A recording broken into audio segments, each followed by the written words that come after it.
The problem is this character is designed for 6v6.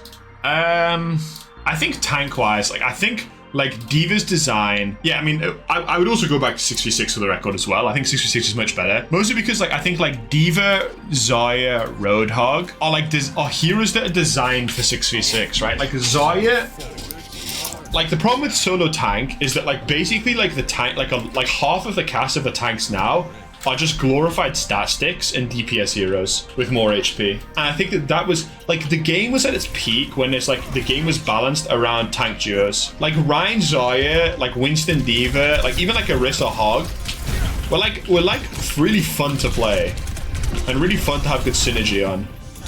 Whereas now it's just like a Junker Queen or a Ramatra or a Mauga or an Orisa in your face, just literally just DPS, literally just stat checking you.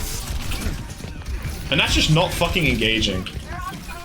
Because you can't counter them. Like, there's no counterplay to a Mauga in your face, right? I actually have no lingering effect. I mean, I think Sombra's design is just like this thing with Sombra, like, I really don't know how you make this hero engaging, ever. Like, Sombra's one of those heroes that's literally never been enjoyable to play against. The entire history of her hero, she's been obnoxious and cancer in every conceivable possible way. That's what, but there's loads of heroes like that. Why I genuinely think you have to start from scratch. With Widow and Sombra, the design's anti-fun. I don't know, like I think my take on removing Widow is like, yes, I fucking hate the hero, but like I think a lot of people, the problem is with Widow, a lot of people really like that playstyle of sniping, right? Which I guess is like you have to understand that, like, you know, that's going to be in the game. I mean, I would rather Widow not be in the game because I think her design is inherently toxic, because her design is fundamentally you have no counterplay to it. You can't, if the Widow gets an angle on you and clicks on your head, you die, and there's nothing you can do about it. And people say just don't peek her, like, she is going to get a shot off at you at some point in the game. That's just how the game is played. You cannot just play around shields and around LOS the entire time. And whether you die is just basically how good is she at the game. Yeah, like if she had limited mobility, it would be a different story, but like her grapple is so fucking impressive as an ability. I don't know, like the map design, I don't think it's like, I mean, there is like certain maps that are like a problem, but I think that the way their philosophy is fundamentally opposite to mine. Like, I've always thought that, for me, like, the fun of the game is like what makes Overwatch unique is the fact it's like an FPS MOBA, right? And I think that the problem they had, I think that the MOBA elements of the game was what was more fun than the FPS elements, I think. And I think the problem is they've leaned into the FPS elements way more than they have the MOBA elements. And I think that what you've created is a game of just like sort of just generic sludge, where everything just like it just feels like COD in a way. Doesn't the bow change in MOBA? Like, yes, it does in theory. I mean, that creates a whole other host of problems, I think. But the problem was that when they went to when they forced 2-2-2, it removed the MOBA element a little bit, and then when they went to 5v5, it removed the MOBA element by like a lot. A lot of the metas in Overwatch 2, like whenever Sojourn's meta, like a lot of the games just literally just feed your Sojourn kills. If she clicks on the head, you win. If not, you lose. Like I think when I say this, like when you talk like professional level and high level, like it's a totally different story, right? But like when what I'm talking about here is like the high level ranked games. The issue you had is that the most MOBA like the game was in GOAT's meta, and that was also one of the worst metas that the game's had as well. So like it's like trying to get away from that. Like the game for me should be that tanks and supports, their job as tanks and supports is to basically they're playing a MOBA and their DPS are playing FPS. That makes sense. Like if you're a tank and a support, your job is to peel your team, create space, zone people, and finish kills on like not finish kills, like, well, like one of these what I said, like create pressure, heal your team, keep them alive, peel, right? And then your job as a DPS is to just hit the skill check of just clicking on people and landing your abilities and landing your combos.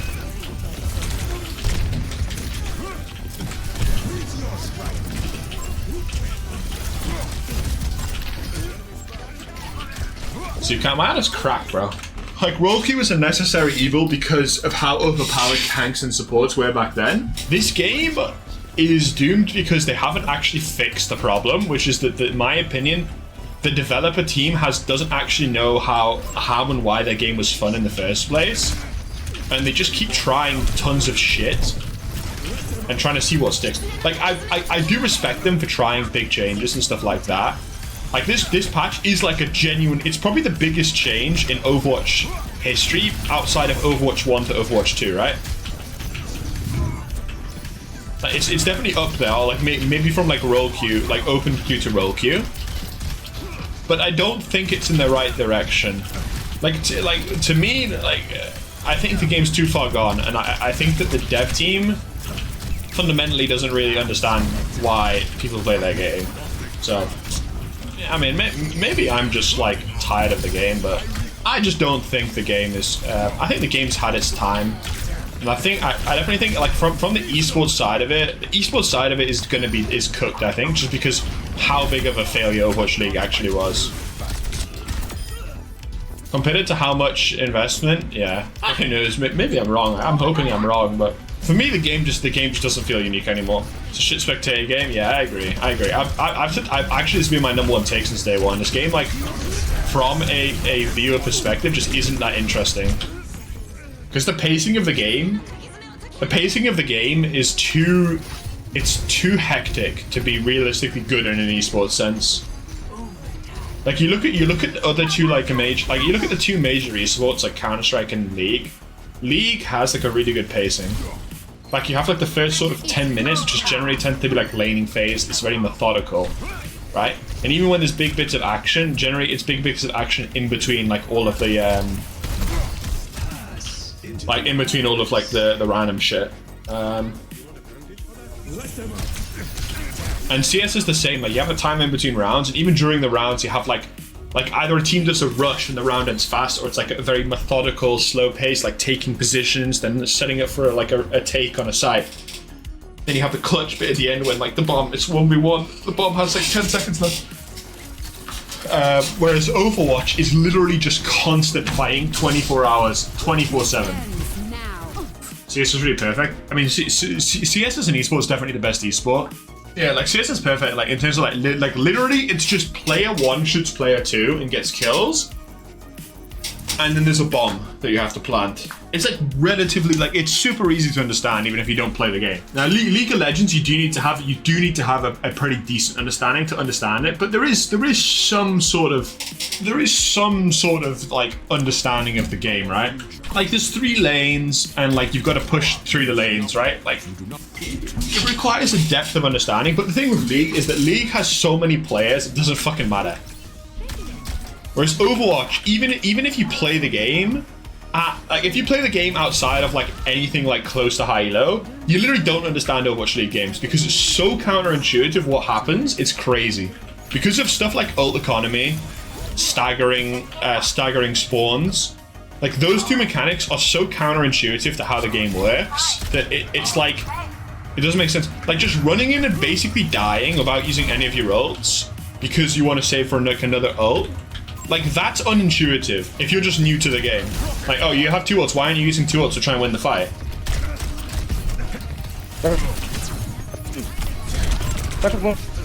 I enjoyed that life really, really, really hard. But I mean, Overwatch League was bad for a whole different reason. Like Overwatch never had the time to shine as an esport because they just pumped money into it, and they hired big names from other esports, and they just basically was like, okay, like let's hope this works. They hired like Monty and Doa, who really didn't have a good understanding of the game at a fundamental, at like a high level, but they were just big names, and like Crumbs, and they just tried to make it work without actually having like genuine understanding of like, there was no grassroots community to Overwatch. It literally went from 0 to hero instantly, and it just sucks. I don't think staggering is that counterintuitive. I think the idea that the optimal play in a situation is you killing yourself, I think is counterintuitive. And that to me is like staggering, right? Unless you understand why they do it, it doesn't make sense to like an average player. You're trying to say like, Mom, Dad, why are they killing themselves? Well, etc, etc, etc. And like there's like a diva on like 1 HP and they're just like fucking teabagging the bitch. Like people just think it's BM, but it's not. Like, there's a reason why they do it.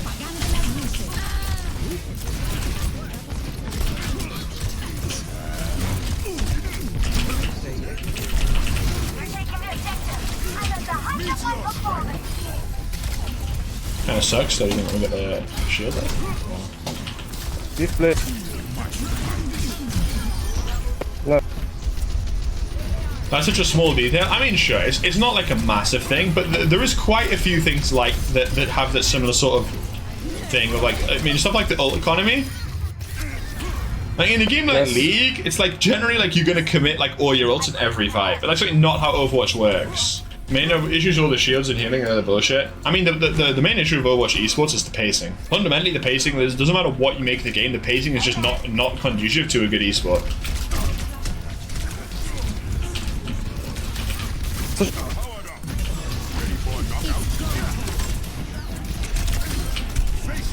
Like in a game like COD, like a lot of the most like probably the best format for COD and esports is when you play Search and Destroy, because it's limited respawn. Because with limited respawns, it allows you to like it brings up like it's much easier to understand what's going on because people aren't dying and then respawning and being rezzed and all that shit. And it also allows like for like big plays to happen. Like someone's in a 1v3 and they win the 1v3 is awesome. But even when Overwatch started and I was like massively obsessed with the game, I could tell that this game's esport future was never going to be that good. So.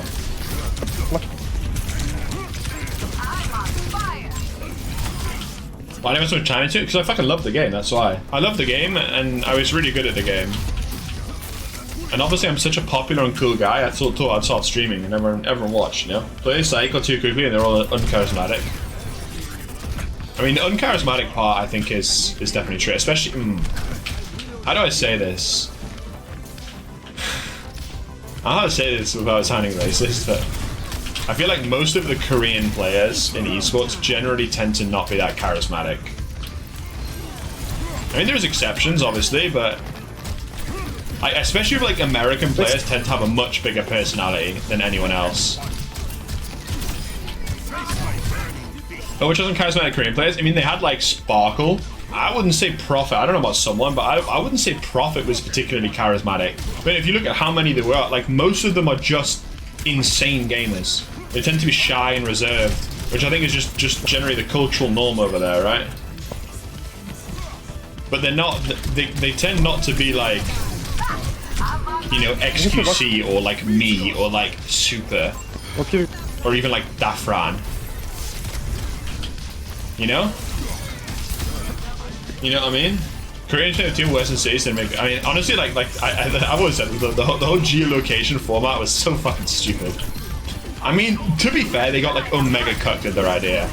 The first 2 years, they just did everything in pretty much everything in LA, and then season 3 was when they originally planned on doing all their like homestand, and then they just got COVIDed.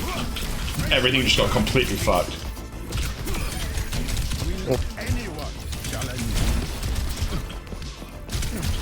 Faker from Law. I mean, Faker from Law is like the perfect example. Faker from Law doesn't have a personality. Not really. Like, given how much they've tried, he's just not like, he doesn't have a personality, right? He's just the best gamer ever, right? Consolidating in esports, getting you touch on the scene. What do you mean by that? Like a new game to disrupt the scene? I don't know what that means. Like do something new and innovative. Yeah, I mean, I can see that. I mean, the thing is, the first thing you have to do, you have to create a game that's actually fun to play at a competitive level. Hello, folks, I'm a fucking sound guy. My team is AFK. My team is so scared. My team is AFK. My team is so scared. My team is AFK. My team is so scared. My team is AFK. It's just bullshit. Hey, friends. We're all friends here. Hey, friends.